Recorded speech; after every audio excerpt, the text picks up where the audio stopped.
നമസ്കാരം. ഗാനസദനം school of മ്യൂസിക്കിൻ്റെ പുതിയൊരു വീഡിയോയിലേക്ക് വീണ്ടും ഏവർക്കും സ്വാഗതം. സംഗീതം പഠിക്കാതെ പാട്ട് പാടാവോ? സംഗീതം പഠിക്കണോ പാട്ട് പാടണമെങ്കിൽ? ഇങ്ങനെയുള്ള ഒരുപിടി ചോദ്യങ്ങളായിട്ട് പലരും എന്നെ വിളിക്കുന്നുണ്ട്. പാട്ട് പഠിക്കാതെ പാട്ട് പാടത്തില്ലേ, പിന്നെ എന്തിനാണ് പാട്ട് പഠിക്കുന്നത്? ഇങ്ങനെയുള്ള ചോദ്യങ്ങളൊക്കെയാണ് പല ആൾക്കാർ പല രീതിയിലുള്ള ചോദ്യങ്ങളാണ് ചോദിക്കുന്നത്. പക്ഷേ നമുക്ക് ഇപ്പോൾ അവരോട് എന്താ പറയുന്നത്?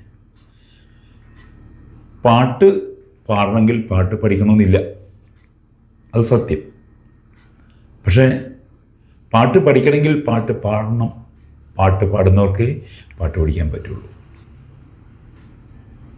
പക്ഷേ പിന്നെ എന്താണ് പഠിക്കുന്നത് എന്നാണ് നമ്മുടെ അടുത്തൊരു ചോദ്യം. നമുക്ക് ഏകദേശം ഒരു പാട്ട്, കാരണം വെച്ച് കഴിഞ്ഞാൽ നമുക്കൊരു മൂളിപ്പാട്ടെങ്കിലും പാടുന്നവർക്ക് പാട്ട് പഠിക്കാൻ പറ്റുള്ളൂ. പക്ഷേ ഒരു മൂളിപ്പാട്ട് പോലും പാടിയല്ല, ഒരു പാട്ടും പാടിയല്ല അവർക്ക് പാട്ട് പഠിക്കാൻ പറ്റത്തില്ല. കാരണം വെച്ച് കഴിഞ്ഞാൽ അവൻ്റെ സൗണ്ട് എങ്ങനെയാണ്, അവരുടെ വോയിസ് റേഞ്ച് എങ്ങനെയാണ്, ഇതൊന്നും നമുക്കറിയത്തില്ലല്ലോ. പക്ഷേ എങ്കിൽ നമുക്കൊരു പുതിയ ഒരു പാട്ട് പാടണമെങ്കിൽ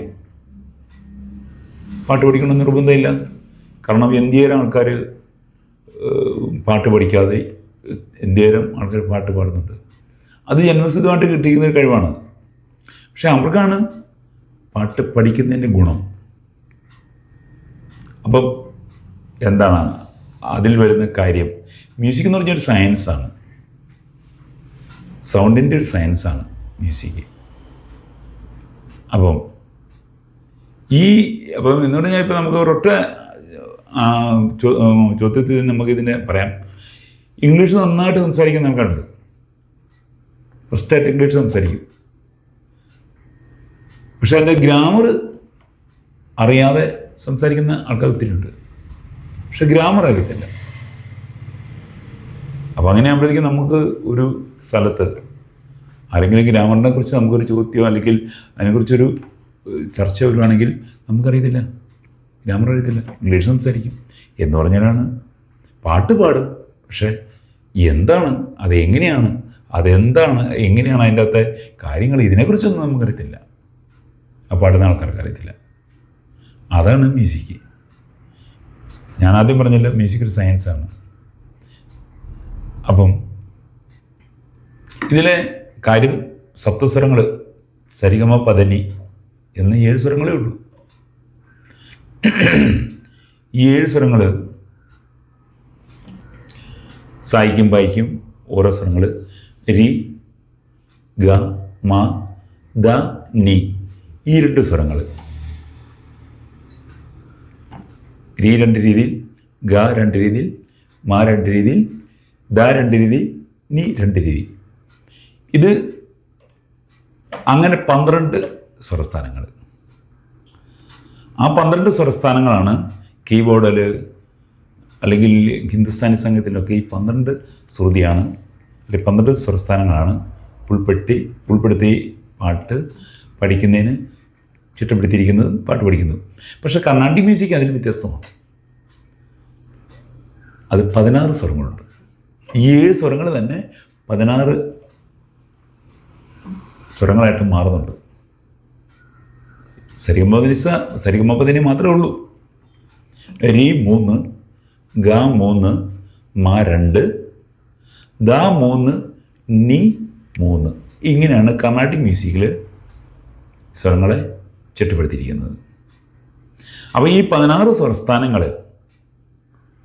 നമുക്ക് അത് ഇങ്ങനെയാണ്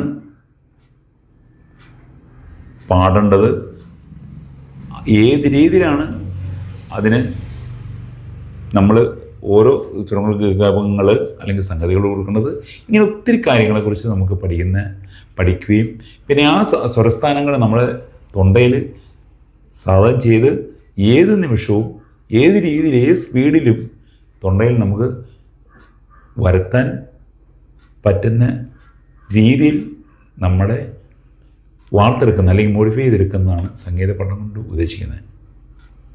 അപ്പം നമുക്ക് നമ്മുടെ സൗണ്ട് നമുക്ക് ഏത് രീതിയിൽ ഏത് പൊസിഷനിൽ വേണമെങ്കിലും നമുക്ക് കൊണ്ടുപോകാം. അപ്പം നമ്മളിപ്പം പാടുന്നത് നമ്മൾ ഒരു ഇൻസ്ട്രുമെൻസിൻ്റെ സഹായമില്ലാതെ നമ്മൾ ചുമ്മാ പാടുക. അപ്പോൾ ഒരു സ്കെയില് കണക്കൂട്ടി നമുക്കൊരു സ്കെയിലുണ്ട്, സ്കെയിലിൽ പാടുകയാണെങ്കിൽ അത് ഏത് ഇൻസ്ട്രുമെൻസ് വെച്ചാലും അത് കറക്റ്റായിരിക്കും. പക്ഷേ അതാണ് ആ പാട്ട് പഠിച്ചു കഴിയുമ്പോഴേക്കും അതിൻ്റെ സ്വരങ്ങളുടെ സ്ഥാനങ്ങൾ, പിന്നെ അതിനോട് ബന്ധപ്പെട്ട രാഗങ്ങളുടെ രീതി, ഇങ്ങനെയുള്ള ഒത്തിരി കാര്യങ്ങൾ പഠിക്കുന്ന ഒരു ശാസ്ത്രീയ മേഖലയാണ് സംഗീതം. അപ്പോൾ അത് പഠിച്ചു കഴിഞ്ഞാൽ നമുക്ക് പാട്ട് പാടാൻ വളരെ ഈസിയായിട്ട് വരും. അതാണ് പാട്ട് പഠിക്കുന്നതിനുള്ള ഗുണങ്ങൾ. പാട്ട് പഠിക്കാതെ പാട്ട് പാടാം. ഞാൻ മുമ്പ് പറഞ്ഞ പോലെ പാട്ട് പാടാം. പക്ഷേ പഠിക്കുകയാണെങ്കിൽ ഈ ഒരു ശാസ്ത്രീയ വശം നമുക്ക് അറിയാൻ സാധിക്കും. സംഗീതത്തിൻ്റെ ശാസ്ത്രമാണ് നമ്മൾ പഠിക്കുന്നത്, അല്ലെങ്കിൽ സംഗീതത്തിൻ്റെ സയൻസാണ് പഠിക്കുന്നത്. അപ്പോൾ പാട്ട് പാടുന്നവർ പാടിപ്പഠിക്കും. അതല്ല പാട്ട് പാടുന്നവരല്ലെങ്കിൽ വീണ, വയലിൻ, ഗിറ്റാർ, ഇങ്ങനെയുള്ള സിത്താർ, ഇങ്ങനെയുള്ള വേറെ ഇൻസ്ട്രുമെൻസിൽ പഠിക്കും. അത് നമ്മുടെ ആ വോക്കൽ കോഡ് വർക്ക് ചെയ്യുന്നതുകൊണ്ട് തന്നെ അവരുടെ വിരൽ വർക്ക് ചെയ്യും. അപ്പം ഈ ഒരു കാര്യം നമുക്ക് ചെയ്യണമെങ്കിൽ നമ്മൾ കുറച്ചെങ്കിലും അതിൻ്റെ ബേസിക്കെങ്കിലും നമ്മൾ പഠിക്കുവാണെങ്കിൽ നമുക്ക് നല്ല എളുപ്പമായിരിക്കും. കൂടാതെ നമ്മുടെ ശരീരത്തിനും നമ്മുടെ മൈൻഡിനും ഒക്കെ വളരെ ഗുണകരമായ ഒരു സംഗതിയാണ്. കാരണം മൈൻഡ് നമുക്ക്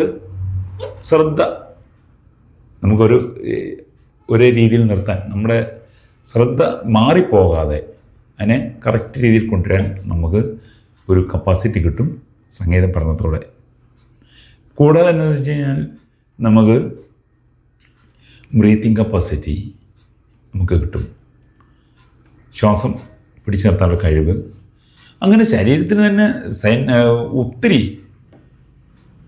ഒത്തിരി ഗുണങ്ങൾ നമുക്ക് മ്യൂസിക് പഠനം കൊണ്ട് നമുക്ക് സാധിക്കും.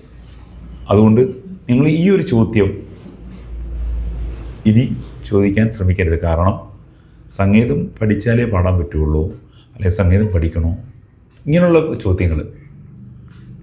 നിങ്ങൾക്ക് പാടാൻ കഴിവുണ്ടെങ്കിൽ നിങ്ങൾ കുറച്ചെങ്കിലും പഠിക്കുക. കുറച്ചൊക്കെ പഠിക്കുമ്പോൾ നമുക്ക് ഏകദേശം ഒരു ഐഡിയ കിട്ടും. പിന്നെ നിങ്ങൾക്ക് തുടർന്ന് പഠിക്കണമെങ്കിൽ നിങ്ങൾക്ക് പഠിക്കുകയും ചെയ്യാം. അല്ലെങ്കിൽ കുറച്ചൊക്കെ കാര്യങ്ങൾ ഇപ്പോൾ ശ്രുതി പഠിക്കുക, അതിൽ നമ്മുടെ സൗണ്ടിനെ നമ്മൾ ലയിപ്പിക്കുക, അല്ലെങ്കിൽ സ്കെയിൽ ചേഞ്ച് ചെയ്യാൻ കൂടി, ഇങ്ങനെയുള്ള ബേസിക് തന്നെ നമ്മൾ ആദ്യം പഠിക്കുന്ന ഒരു സംഗതികളാണ് അതൊക്കെ. അതായത് ശ്രുതി പിടിച്ച് നമുക്ക് പാടാനുള്ളൊരു കഴിവ് കിട്ടുക, താളബോധം ഉണ്ടാകുക, ഇങ്ങനെ ആവറേജ് നമുക്കൊരു കാര്യങ്ങൾ നമുക്ക് മനസ്സിലാക്കാൻ സാധിക്കും. അതുകൊണ്ട് നിങ്ങൾക്ക് പാടാൻ കഴിവുണ്ടെങ്കിൽ കുറച്ചെങ്കിലും നിങ്ങൾ പഠിക്കുന്നതായിരിക്കും നല്ലത്. എന്ന് പറഞ്ഞാൽ കുറച്ച് ഗ്രാമർ അറിഞ്ഞിട്ട് ഇംഗ്ലീഷ് പഠിക്കുവാണെങ്കിൽ അതിൻ്റെ ലെവലൊന്ന് വേറെയാണ് എന്ന് പറഞ്ഞ പോലെ തന്നെ. അപ്പം ഇനി ഇതിനെക്കുറിച്ചും കൂടുതൽ കാര്യങ്ങളുണ്ട്. അപ്പം ഇപ്പോൾ ഒത്തിരി കാര്യങ്ങൾ പറയാൻ പറ്റത്തില്ല, കാരണം വെച്ച് കഴിഞ്ഞാൽ വീഡിയോയുടെ ദൈർഘ്യം കൂടിക്കൊണ്ടിരിക്കും. ഇനി ഇതിൻ്റെ ബാക്കി കാര്യങ്ങൾ നമുക്ക് വരും വീഡിയോകളിൽ നമുക്ക് പറഞ്ഞു തരാം. അതുവരെ എല്ലാവർക്കും നന്ദി, നമസ്കാരം.